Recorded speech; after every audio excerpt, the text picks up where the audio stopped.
Sarah Spinks, and I am the founder of Backfence Society. Creating art is... what is it? Backfence Society is a nonprofit art space meant to create and provide a platform for emerging or established artists. It is very important to have a physical space for artists because art is so tactile. Really, when we engage with art, we do it with all our senses. It's not the same through our phone screen, our laptop. It's just not the same. I invite artists to come in and use this space, and they can transform it in any way they want. They can hang from the ceiling, they can paint on the walls, they can perform music, film, whatever they want. I wish I had a football field, but I don't. I have 500 square feet, but it's okay. I can be like a little beacon over here in Vista town. Creating art is, we're not here to curate you. We don't have a curator at Backfence. It's just not what we do. So if you have an idea, we just want to encourage you to flesh that idea out, make it happen. How can we help you? It's just yes, green light. You have an idea, let's do it. Yes. What's your vision? I love it. Let's go. We live in a world where we are highly critical or criticized, and if you can just create like one little pocket where everything is a yes, why not? Creating art is creating art is joy.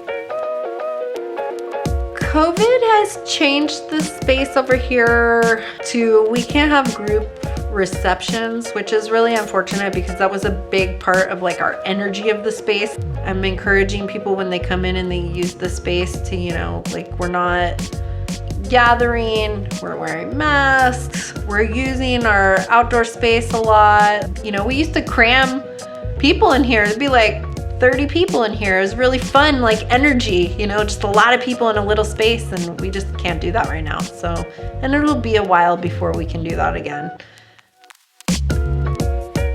Some of the up-and-coming artists that have come through Backfence and what they're doing today, I just love him so much, and he's doing such great things. His name is Daniel Toledo. He was like, you know what? I think I'm gonna just move to Glendale and live in my aunt's garage, and I'm gonna make a go at being a legit, like, professional artist, basically. He's doing awesome. Like, his Instagram is popping off. He just did something with like Bentley. Darren Downing is also an artist that we have met along the way. He's done like the projects at Coachella where they do the trash cans. And then Brian Snyder, he's a public arts commissioner in the city of Carlsbad. He participated in our very first art show. He does doodles. They're like these little characters they're kind of like children. They're whimsical, they're very precious. Only Losers Litter is the best idea we've ever had. For the past 4 years, we just put it out on a Facebook event, and then we meet up with people. We give them a superhero cape, we give them a bucket, we give them a picker, gloves, all that. Like, go clean up trash and look like a weirdo doing it. We invite the participants to like wear wacky hats. You can wear a wacky outfit, like whatever, just look wacky while you're doing it. The whole thing is it's like performance art. Creating art is work, but you can have joy in work, right? My advice to up and coming artists would be go find other artists so you can pick their brain. You can figure out what path is best for you. Like, how do I do this? Like, do I go visit galleries?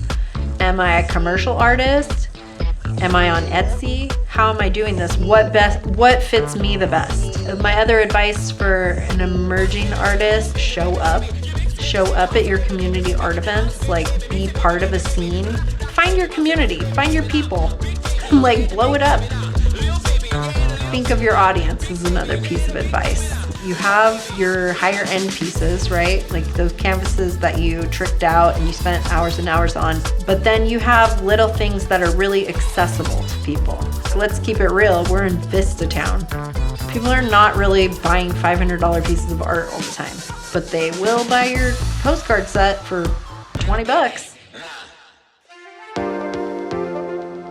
Yeah, creating art, it's expressing It's so many things. Oh my gosh, trying to make me decide one word that it is.